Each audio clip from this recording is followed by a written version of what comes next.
Donc aujourd'hui, on est venu montrer notre mécontentement par rapport au dossier du loup. Surtout montrer qu'aujourd'hui, les éleveurs, ils n'en peuvent plus. On est attaqué tous les jours, tous les jours. Le nombre de victimes ne fait que d'augmenter. On est à 500 victimes depuis le début de la saison. Donc je pense qu'aujourd'hui, il faut arriver à faire stopper cette augmentation. Donc on demande à l'État et au préfet de mettre à disposition et de mettre ses équipes en œuvre pour arriver à atteindre le quota de 36 loups à prélever en France. Et on demande aussi qu'ils nous laissent l'autorisation de tuer le loup à tous les chasseurs en battu dans tout notre département en totalité, et ainsi que les bovins qui soient acceptés dans le plan loup à la même hauteur que l'espèce ovine. Car aujourd'hui, dans notre département, on peut remarquer qu'il y a beaucoup de bovins qui se font attaquer, surtout depuis cette année. Donc j'espère qu'il faudrait qu'on arrive à en prendre en compte un petit peu cette espèce-là aussi.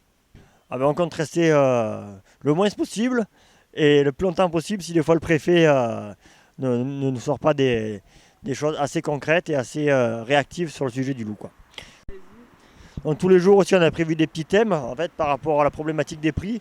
Donc on va faire la promotion de la viande, la promotion de la pomme et du lait, pour faire voir aussi que toutes ces productions-là sont en crise aujourd'hui et qu'on a des beaux produits dans les autres Alpes et qu'il faut en profiter, quoi.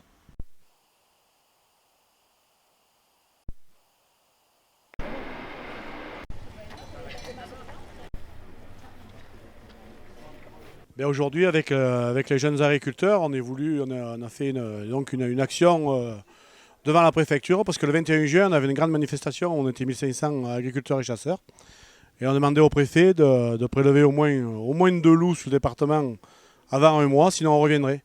Donc on lui a laissé un peu plus d'un mois, puisqu'il y a 7 semaines, et il a prélevé qu'un loup. Donc nous, ce qu'on vient lui demander, c'est qu'il faut qu'il passe à l'action.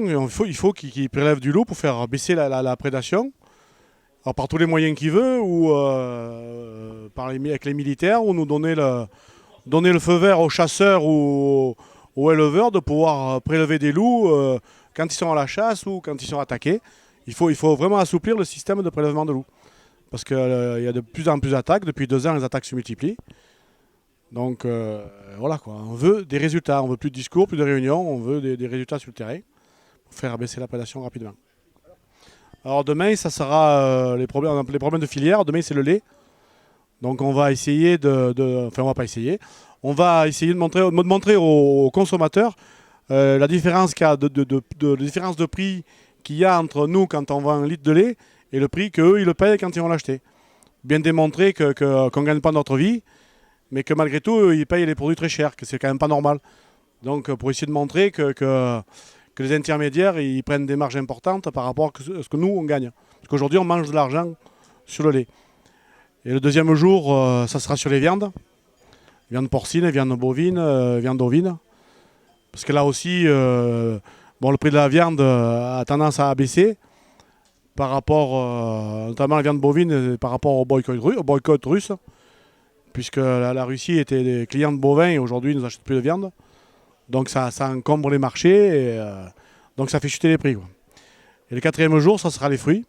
Alors toujours le même problème, aujourd'hui les fruitiers travaillent à perdre 10 centimes par kilo. C'est-à-dire sur une exploitation moyenne de 15 hectares, ça fait à peu près 50 000 euros que les arboriculteurs payent. Alors là c'est pareil, on va faire une distribution de pommes en montrant aux gens le prix que nous on est payé et le prix qu'eux ils payent les pommes.